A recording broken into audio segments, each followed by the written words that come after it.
पहले हम लोग अंग्रेजों के राज्य से सब लोग उनके नियमों से चलते थे। तो इस चुनौती को उस समय जो भी हमारे राजनेता थे, जनप्रतिनिधि थे, उन्होंने साहस स्वीकार किया और ये कहा कि नहीं, आप देखिएगा कि हम अपने राज्य को बहुत अच्छे से चलाएंगे और किसी प्रकार की कोई अराजकता या इस तरह का माहौल पैदा नहीं होगा। और इसी समय से बेटा अपने देश को चलाने के लिए एक संविधान सभा बनाई गई। संविधान बनाने के लिए उस संविधान सभा में एक कमेटी बनी, प्रारूप समिति। प्रारूप समिति के अध्यक्ष हमारे डॉक्टर भीमराव अम्बेडकर रहे और उन्होंने विभिन्न प्रकार के विभिन्न देशों का भ्रमण किया। भ्रमण करके सभी देशों के संविधान नियमों का अध्ययन किया। अध्ययन करने के बाद अपने देश का संविधान लिखना शुरू किया। 2 वर्ष 11 माह 18 दिन उनको पूरे संविधान बनाने में लगे।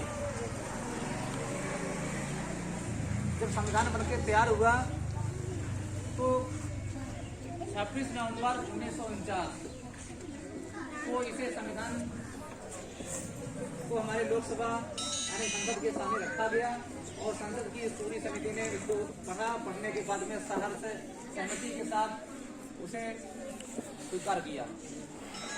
इसलिए हम लोग 26 नवंबर को भी एक दिवस मनाते हैं, संविधान दिवस। और इसको विधिवत 1950 जनवरी को लागू किया। ये हमारे आज के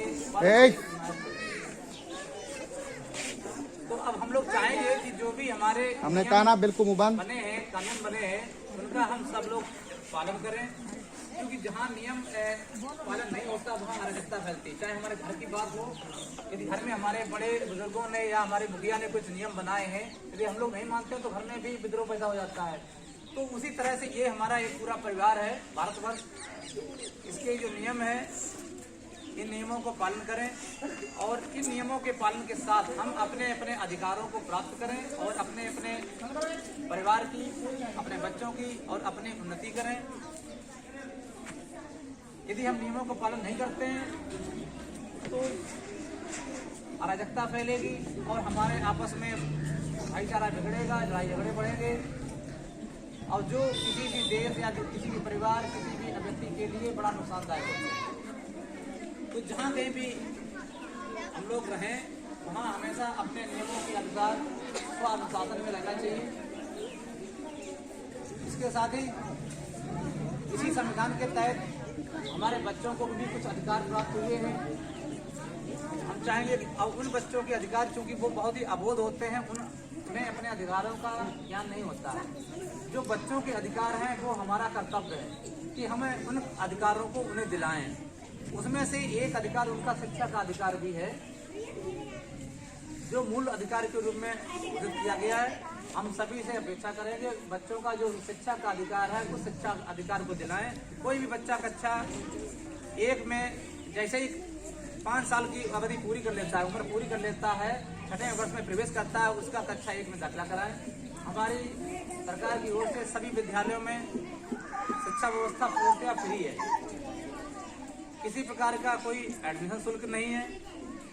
विद्यालय में जब बच्चा नामांकित हो जाता है तो विद्यालय में जितनी भी सुविधाएं हैं सारी फ्री हैं। चाहे विद्यालय में भोजन की व्यवस्था हो, बच्चों के किताबों की व्यवस्था हो, बच्चों के लिए ड्रेस की व्यवस्था हो, बच्चों के लिए जूता, मोजा, स्वेटर, यानी सारी व्यवस्थाएं फ्री हैं। केवल हम आप इतना करें कि बच्चों को समय से न मानोगे स्कूल भेजें। हालांकि अभी तो कोविड की वजह से अभी हमारे विद्यालय बंद हैं, तो कुछ बच्चों के लिए समस्याएं हैं।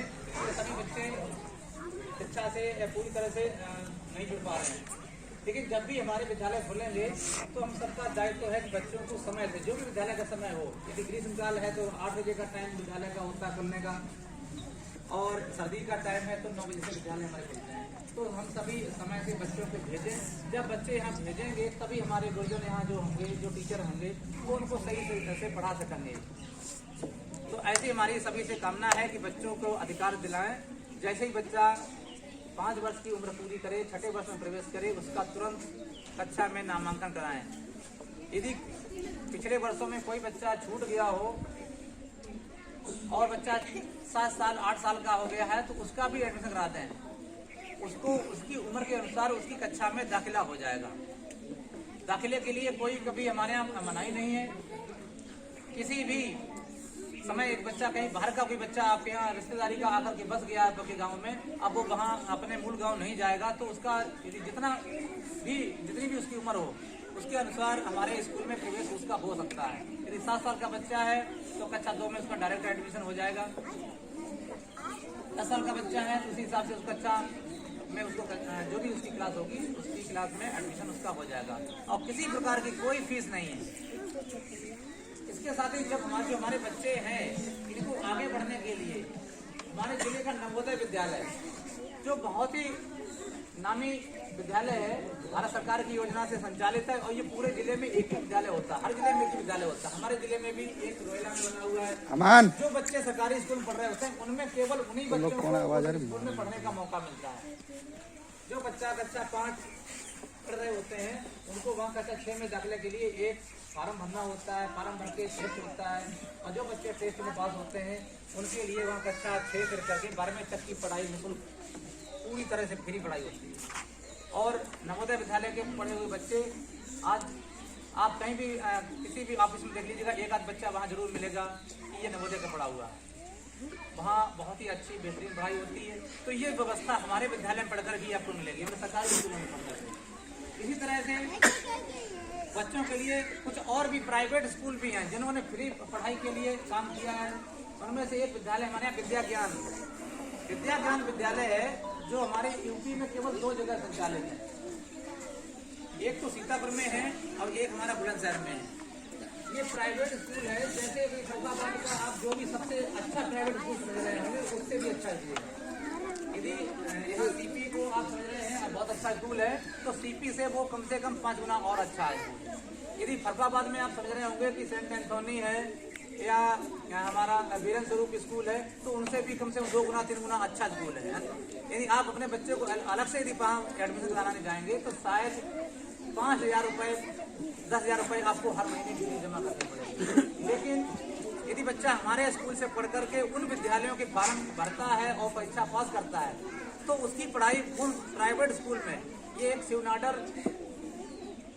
फाउंडेशन है जिसे आप जानते होंगे, जेके सीमेंट जो है उनकी उन लोगों ने, जेके सीमेंट वालों ने ये स्कूल बनाए और फ्री पढ़ाई करा रहे हैं।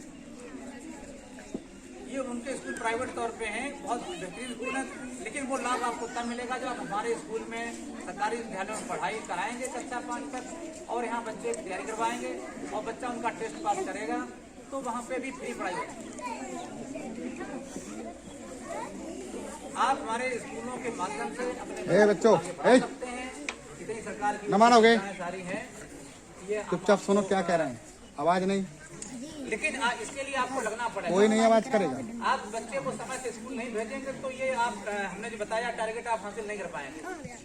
यदि आपने समय से भेजा नहीं या बीच में आप स्कूल में आए नहीं, देखा नहीं अगर के हमने समय से स्कूल तो भेज दिया, अब बच्चा स्कूल पहुंचा कि नहीं पहुंचा, तो कभी कभी उसके पीछे 15 दिन बाद 10वें दिन अचानक चुपचाप चले आइए, हमने बच्चा भेजा गया कि नहीं गया, तो फिर देखिए उसके वहाँ पे काम उसको मिल रहा है कि नहीं मिल रहा है, तो हम लोग बैठ करके बातचीत करें, मास्टर साहब के साथ बैठे कि मास्टर साहब हमारे बच्चों को काम नहीं मिल पाया, मास्टर साहब की कुछ समस्याएं होंगी, मास्टर साहब की समस्याएं भी सुने, उनमें सहयोग करें।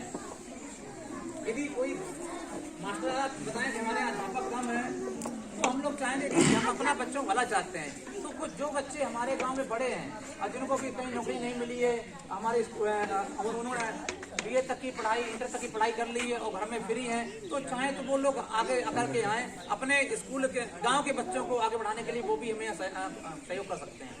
उनके पास यदि 1 घंटा हो तो 1 घंटा आकर के पढ़ा जाएं, अपने ज्ञान को उनका भी ज्ञान बढ़ेगा, वो जिस कंपटीशन में जा रहे हैं उनको वो रिवाइज हो जाएगा और इन बच्चों को लाभ मिलेगा। तो ऐसे हम लोग शिक्षकों की कमी को भी पूरा कर सकते हैं। हालांकि अभी हमारी शिक्षक भर्ती प्रक्रिया चल रही है, प्रदेश सरकार ने 29 हजार शिक्षकों की भर्ती की है। एक राउंड में अभी हमारे यहाँ लगभग 250 अध्यापक भर्ती हो चुके हैं। कल भी अध्यापक जो अभी सेकेंड राउंड के थे उनको भर्ती चालू है, लगभग 1 हफ्ते बाद और स्कूलों में अध्यापक आ जाएंगे।